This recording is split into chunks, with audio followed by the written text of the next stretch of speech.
Hi and welcome to my session here for the resiliency session. My name is Glenn Williams. I'm an SD-WAN domain specialist at Citrix Systems, also covering the SASE portfolio and what we call the application delivery and security function.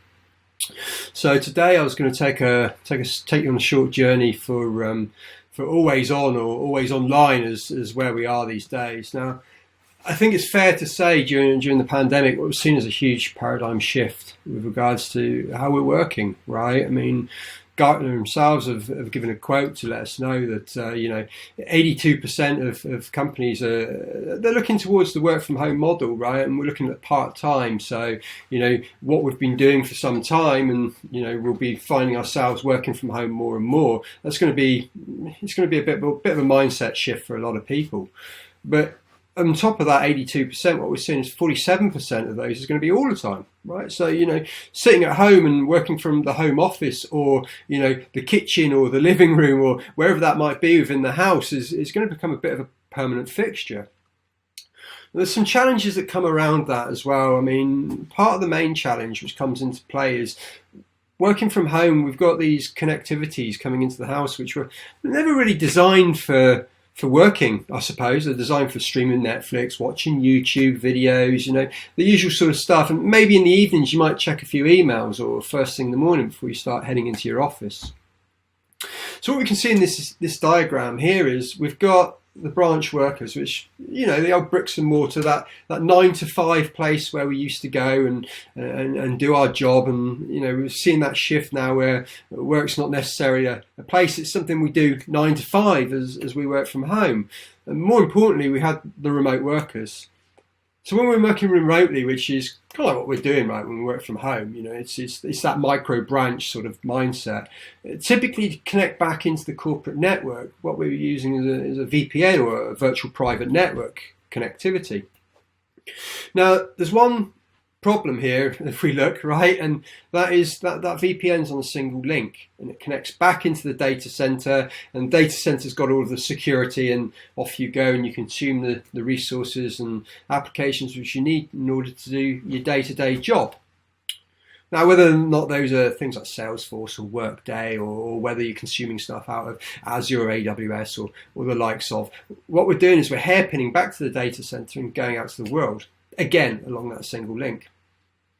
Now, as we've seen in the past, right, all of a sudden we've got this contention going on. So that link, which was typically used for your streaming of movies, which was good enough, was good enough.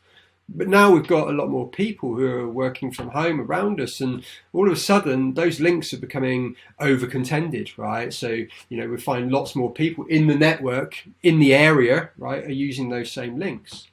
So what we end up with is a problem, right? Links are degrading, user experience is degrading, people are becoming disconnected, right? We've got employee disengagement, which is not a good thing, right? Before you know it, you're off making a cup of tea or staring out of the window, and that's 5 minutes of the working day gone. Extrapolate that out 4 or 5 times a day, and before you know it, you're losing a lot of time. So what can we do about this? How can we provide a layer of resiliency into that, right? How do we plan ahead for what happens if that link does start degrading, or if it fails completely? I mean, we hear stories about links failing because, they've been doing some works outside and they've dug down through the line and split the line, or, there's been a misconfiguration somewhere back at the ISP layer where that link has dropped out.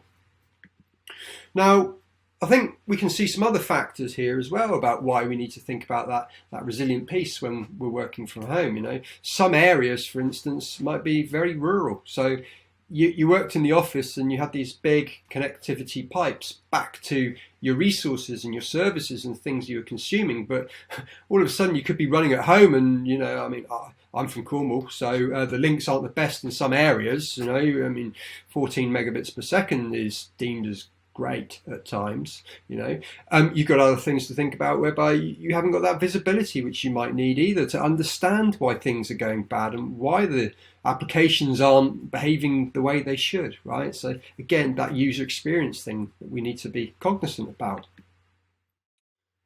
So how can we fix that, I guess? I mean, what can we do? How can we solve that business problem? Right? How can we ensure that the person who's working from home, is a call center worker, right? They need to be always online. They need to be able to take the calls and generate revenue for the business and help it grow, right? Whether that's growing organically or get more market share, or financially growing and having more cash in the pot. Or for the home user like myself, whereby if I need to execute Teams calls, right, I need to communicate through collaboration tools with my customers, with my colleagues. How do we give that, again, that word resiliency? How do we make things a little bit more belts and braces, I suppose, to put it another way? So we have a product within our portfolio, right? It builds out into a whole holistic portfolio, which is called SD-WAN. With the SD-WAN, what we have is a capability of taking that commodity broadband connection, which we've got, which comes in from the house through whatever provider you may be running with, right? So you've got that single link, and we can augment that or build on it, add to it. And the way we do that is by putting an LTE SIM card into the front of the appliance, right? It's got an inbuilt LTE capability. So all of a sudden, we're not reliant on that single link anymore, but we've got a couple of links, right? So we've got that LTE and we've got that physical connectivity, that cable running in and out of the house. What it also means is we've got the ability now whereby we're not reliant on going back to the data center and hairpinning out, for want of a better description, but we can take the user traffic, right, the source, myself, right, and you guys here, right, into the SD-WAN, and instead of taking it back through the data center, but take it out locally, right? So instead of hairpinning it back through the old security stacks back in the data center, there's a huge momentum now for digital transformation and a huge adoption of the cloud. And I think, we've seen during the pandemic that this was accelerated. It was a catalyst almost to bring these things into play. So with that SD-WAN, we've got those dual links, we've got that redundancy and resiliency. So if the cable does get cut for whatever reason, I mean, it could be external factors, as mentioned, or it could be as simple as I'm out in the garden with a pickaxe and I accidentally go through the cable, right? Heaven forbid. But we have ways and means to ensure that we've got that always-on connectivity, to make sure that we have, regardless of what device we're working with, whether it's our mobile phone or our iPad or our laptop or VDA session, right, inside a laptop, we've always got that connectivity. We're always going to be able to continue working. We're always going to be able to continue consuming those resources that we need in order to keep the world ticking along.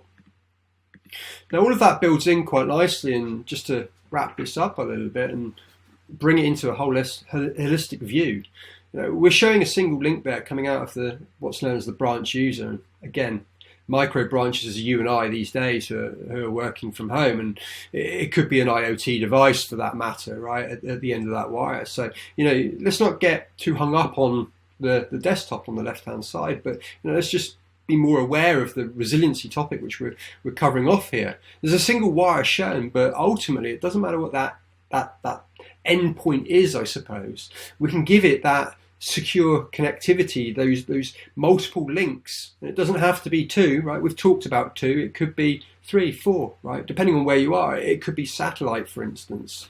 It's still not unknown for some rural areas to use satellite communications in order to augment other types of transport mechanisms that they've got. But as you can see, I mean, there's a plethora of other things which build into this resiliency model, right? This redundant model. We can work with the various different clouds as well. So you've got resiliency at the user level with the connectivity, but then you've also got it in the capabilities of the cloud. So deploying the SD-WAN offering into the multiple different clouds. So I hope this has given you some food for thought, right? I mean, working at home with that single connection, or even in a branch office or whatever it might be, it's worthwhile thinking about how you ensure that is always on, right? 21st century, always on. Anyway, thanks for listening to me, and I hope you found it informative. Thank you very much.